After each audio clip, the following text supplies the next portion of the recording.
are a few reasons your plants might stop flowering throughout the season. So stress. Stress can play a big part in this problem. Stress can be caused by disease, environment, so not enough light, too much heat, too much water, so the soil's too damp, too wet.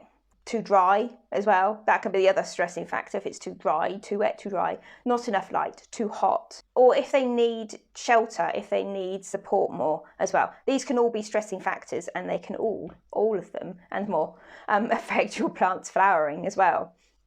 Stress can be resolved or removed completely by first working out what's causing the stress. What's the stress all about?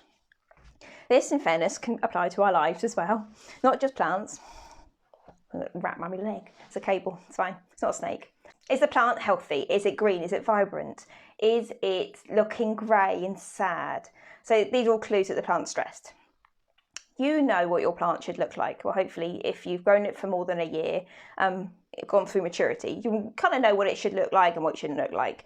If it's starting to look a bit sad and unhappy, then you know it's suffering. It's stressed. It's a stressed plant.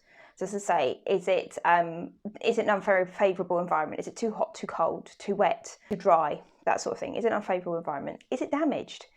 Look at it. Is there a broken limb on the plant? Has it got disease?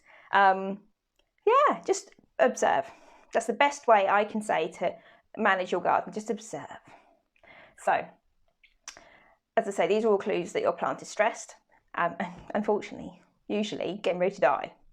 So when your plant thinks it's getting ready to die, if it thinks that it's not going to survive much longer, quite often it will flower and set seed really quickly.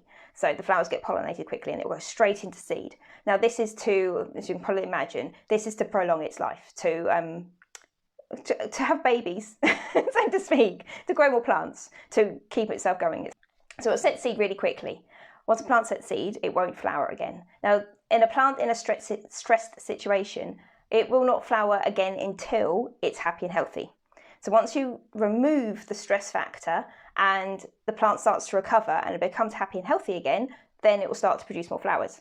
So that's one way of promoting or prolonging the colour in your garden. Remove the stress factors. Keep an eye on your plants. If they're starting to look stressed, try and work out why by looking at the environment, so saying damage, disease, environment, what could be affecting it, what doesn't it like.